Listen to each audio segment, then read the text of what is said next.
Hai hai hai Sobat Setia, kembali lagi bersama saya Diana Rizka di Kampus Talk Setia. Apa kabar nih buat teman-teman di luar sana, pasti sedang berada di fase yang sangat bingung ya, bingung menentukan pilihan. Mau kuliah di mana, jurusan apa, dan kampus apa. Tapi buat teman-teman di luar sana, tetap stay healthy ya, dan selalu semangat menjadi mahasiswa baru. Dan pada kesempatan kali ini, kita akan membahas tentang biaya studi nih, yang mana saya akan ditemani oleh Ibu Widya Pratiwi SE MSI AKCA. Halo Bu. Halo juga Diana. Apa kabar nih Bu? Alhamdulillah sehat. Oke, langsung saja nih ya Bu ya, kita masuk ke dalam topik pembahasan kita pada hari ini, yaitu tentang biaya studi nih Bu. Untuk yang pertama tentang biaya pendaftaran nih Bu. Kan seperti yang kita ketahui bahwa di kampus Setia ini ada 3 prodi ya Bu ya? Iya, benar sekali. Apakah semua prodi ini biaya semester pendaftarannya sama nih Bu? Iya, jadi di STIA ini emang ada 3 prodi program studi. Yang pertama Sarjana Ilmu Administrasi Negara, yang kedua Sarjana Ilmu Administrasi Bisnis, dan yang ketiga Diploma 3 Administrasi Bisnis. Untuk uang pendaftaran, untuk yang Diploma Administrasi Bisnis tidak dipungut uang pendaftaran. Yang dipungut uang pendaftaran untuk yang keduanya, untuk Sarjana Ilmu Administrasi Bisnis dan Sarjana Ilmu Administrasi Negara. Berarti sama tadi ya Bu ya? Kalau untuk uang pendaftarannya, kalau untuk regulernya berbeda, tapi kalau untuk prodinya sama semua. Oh, berarti regulernya sama tapi prodinya regulernya berbeda, prodinya sama nih Bu ya untuk uang pendaftaran. Iya, seperti itu. Lalu bagaimana tentang biaya UKT nih Bu? Apakah setiap semester sama Bu biaya UKT-nya Bu? Kalau untuk UKT untuk setiap semester sama saja, tidak ada perbedaan. Cuman itu untuk yang semua prodi, untuk yang level saldana, baik itu administrasi bisnis maupun administrasi negara, itu sama. Yang perbedaannya terlihat di Diploma 3 Administrasi Bisnis. Kalau untuk Sarjana Ilmu Administrasi Negara dengan bisnis, perbedaannya di regulernya. Reguler 1 dengan 2 itu sama, untuk reguler 3 ada sedikit perbedaan. Apa sih Bu yang menjadi indikator perbedaan biaya ini tadi Bu? Karena yang target yang dikejar untuk reguler 3 ini kan dia dipus kuliahnya menjadi 2 hari. Targetnya adalah mahasiswa-mahasiswa yang bekerja di luar, bisa itu perusahaan ataupun pegawai gitu. Dan jadwal kuliahnya pun 2 hari Jumat Sabtu. Untuk reguler 1 itu jadwal kuliahnya di hari biasa, Senin sampai Kamis. Perbedaannya di jamnya aja, reguler 1, reguler 2. Reguler 1 di pagi hari sampai siang, reguler 2 di siang hari sampai sore. Kalau boleh tahu berapa sih Bu biaya UKT buat yang D3 ataupun yang semester 1, 2? Oh gitu. Kalau untuk D3 sendiri satu semesternya Rp1.500.000 ya. Kalau untuk Sarjana Administrasi Bisnisnya baik negara dan juga negara itu sama. Reguler 1, 2-nya Rp2.000.000, reguler 3-nya Rp2.500.000. Jadi biayanya lebih banyak di semester 1 dan 2 ya Bu ya? Bukan semester 1 dan 2. Untuk reguler 1 yang lebih banyak itu reguler 3-nya. Reguler 1 dan 2 sama. Semesternya sama. Untuk semester 1 maupun sampai semester 2, 3, 4, 5, 6 dan 7, 8 sama, per semesternya sama. Nggak ada perbedaan sama sekali. Berarti reguler 3 tadi ya Bu ya? Iya, reguler 3 yang berbeda. Walau kuliahnya cuma 2 hari, tapi biayanya lumayan ya Bu ya? Iya, karena targetnya adalah mahasiswa-mahasiswa bekerja, mereka diberi keringanan dalam hal hari kuliahnya, cuman di biaya kuliahnya agak sedikit berbeda dan perbedaannya juga tidak terlalu signifikan. Iya. Kalau untuk uang pembangunan nih Bu? Iya. Berapa sih Bu nominal uang pembangunan di kampus ini? Kalau uang pembangunan sama juga. Kalau untuk uang pembangunan sama seperti uang pendaftaran. Untuk Diploma Administrasi Bisnis tidak dikenakan uang pembangunan. Yang dikenakan uang pembangunan hanya Sarjana Ilmu Administrasi Negara dan Sarjana Ilmu Administrasi Bisnis. Sama. Perbedaannya di regulernya. Reguler 1, 2-nya 2 juta, reguler 3-nya 2.500.000. Apakah uang pembangunan ini dibayar setiap semester Bu? Untuk pembayarannya di awal kuliahan kita bayarnya. Begitu masuk dinyatakan lulus seleksi penerimaan mahasiswa baru, Lalu di dalam uang pendaftaran itu ada di sana uang pembangunan dan bisa dicicil 50% di awal. Nanti pasti semester 3 batas akhir penyicilannya bisa. Berarti uang pembangunan ini cuma ada di awal ya Bu ya? Iya, cuma itu ada pun di awal. Bisa dicicil ya Bu Bisa ya, dicicil. 50%. Iya, lebih ringan jadi ya kan. Nah, berbicara tentang keringanan nih Bu. Sistem keringanan biaya dari kampus ini ya Bu. Seperti contohnya misalnya Bu, ada mahasiswa yang sedang kesulitan ekonomi nih Bu. Padahal mahasiswa ini sedang berada di posisi harus mengikuti ujian nih Bu. Ada gak sih Bu keringanan dari kampus untuk mahasiswa yang demikian? Tentu ada. Jadi untuk mahasiswa yang demikian ada keringanan dari kampus berupa dispensasi waktu atau penundaan pembayaran, dan itu pun bisa dicicil, bisa dibayar misalnya minimal pembayaran 30% dari 2 juta rupiah, misalnya dibayar 30% bisa, tidak masalah. Dan untuk keringanan atau dispensasi waktu itu dibuat secara tertulis, tujuannya ke wakil ketua satunya. Berarti kalau mau membuat surat dispensasi ini harus menghadap ke wakil satu ya? Iya, harus menghadap wakil satu. Kenapa harus wakil satu? Karena wakil satu lah yang mengetahui historis dari akademis si mahasiswa ini, bukan ke wakil duanya, bukan. Berarti teman-teman di luar sana nggak ada lagi alasan ya Bu ya, nggak ikut ujian karena nggak punya uang buat bayar ini. Mungkin, iya, hanya 30% pembayaran, sangat kecil. Karena kita bisa mengurus surat dispensasi. Iya, benar sekali. Oh iya Bu, bagaimana nih Bu pendapat Ibu tentang stigma orang yang memiliki pemikiran bahwa wanita itu gak harus menempuh pendidikan yang jauh, karena wanita akan berakhir di kasur, dapur, dan sumur. Bagaimana? Iya, benar sekali. Ya, itu hanya stigma orang ya. Dan saya sendiri tidak setuju dengan pendapat itu, ya kan? Bagaimanapun, baik dia mau laki-laki ataupun perempuan, pendidikan itu penting, paling tidak untuk dirinya dan keluarganya. Apalagi wanita. Wanita itu adalah bakal seorang ibu dari anak-anaknya. Karena ibu itu adalah madrasah pertama bagi anak-anaknya, gitu kan. Tidak akan sia-sia ketika kita menempuh pendidikan, apalagi untuk wanita. Karena wajah ibulah yang pertama kali dilihat seorang anak ketika dilahirkan ke dunia ini. Iya kan, benar sekali kan Diana kan. Dan Diana pun juga rasanya kan senang rasanya bisa menempuh pendidikan sampai sarjana. Senang Bu, tapi belum sarjana ya Bu. Iyalah kan, bakal sarjana nanti kan, pingin rasanya melihat ijazah sarjana itu gitu. Dan itu pun yang saya rasakan sebagai seorang wanita yang berpendidikan gitu kan, mungkin sama dengan wanita lain yang berpendidikan. Bagi saya lebih leluasa untuk mengasuh anak, memberikan pola pikir ke anak, gitu kan. Apa yang paling tidak pengalaman itu yang paling penting. Karena pendidikan mungkin kalau teori bisa dibaca, apalagi zaman sekarang internet ya, teknologi sudah semakin luas. Apapun bisa kita cari tentang ilmu parenting dan segala macam. Ya, cuman pengalaman yang tidak didapat. Melalui pendidikan itulah kita sekaligus mendapatkan pengalaman hidup. Nah, itulah yang akan kita ceritakan kepada anak-anak kita. Apalagi kalau yang berpendidikan itu bekerja gitu, dan itu menjadi motivasi bagi anak-anaknya. Ibu saya adalah seorang pekerja, saya juga harus jadi seorang pekerja gitu. Atau mungkin ibu saya jadi seorang pengusaha karena pendidikannya gitu kan. Saya juga pengen jadi pengusaha gitu. Dan anak-anak saya pun juga sudah mulai seperti itu. Saya juga pengen jadi dosen lah Bu, seperti ibu. Enak jadi dosen, ketemu dengan banyak mahasiswa gitu ya. Dan banyak itu teman, banyak teman Bu gitu kan, ketemu dengan orang yang berbeda-beda setiap harinya. Dan saya merasakan itu gitu.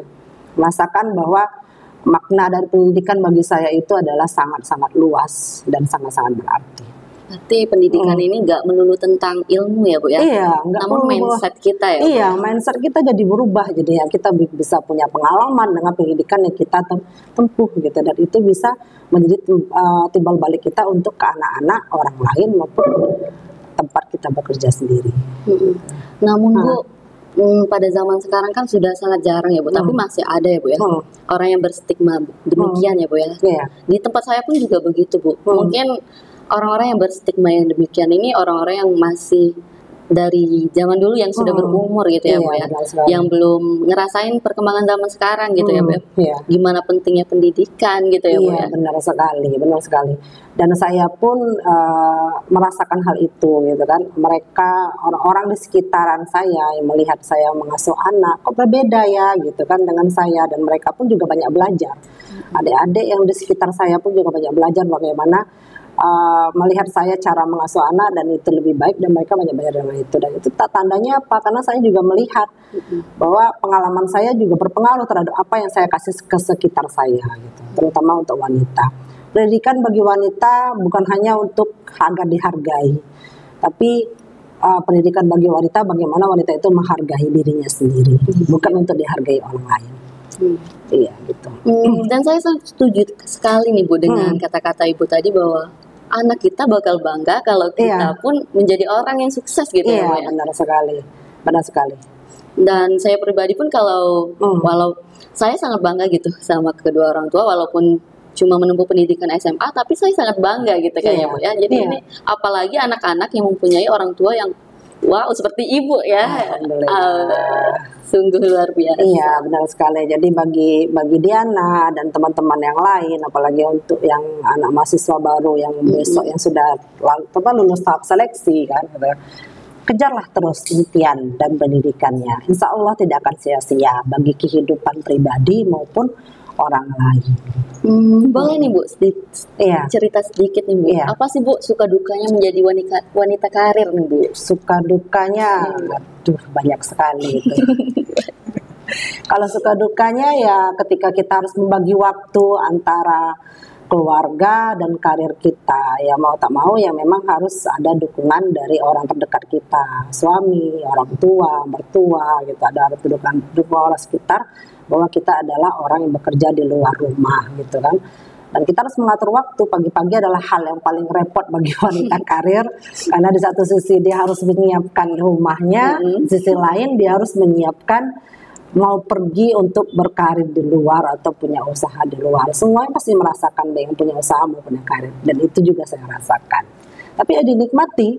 Selagi saya menikmati itu, semuanya tidak terasa ribet, tidak terasa sulit, malah ya menyenangkan. Bahkan di hari Minggu pun rasanya ketika saya tidak ada pekerjaan di hari libur, saya pagi-pagi itu malah ngapain ya? Ya sudah, akhirnya cuman ya mengerjakan hal-hal sepele aja gitu. Karena biasa dengan rutinitas yang bagi saya menyenangkan gitu. Pergi nyiapin rumah, lalu keluar, balik lagi nyiapin rumah lagi. Gitu.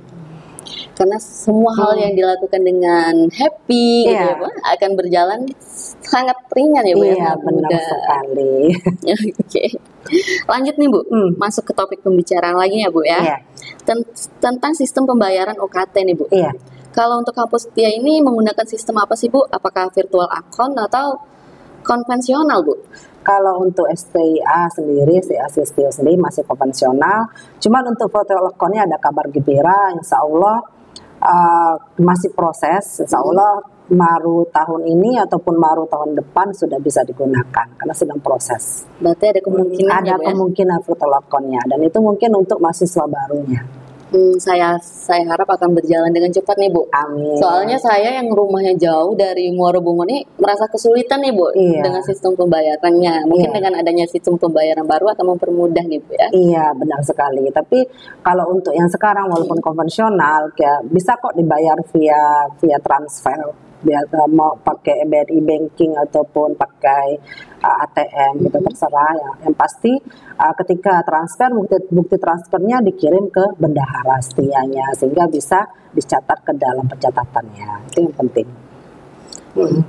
Lalu ada nggak sih Bu biaya tambahan selama perkuliahan seperti biaya praktek mungkin Bu? Iya ada. Kedepannya biasanya praktek kalau untuk D3 Diploma 3 Administrasi Bisnis itu ada namanya praktek kerja lapangan PKL. Ya itu biasanya liburan semester 4 atau semester 5.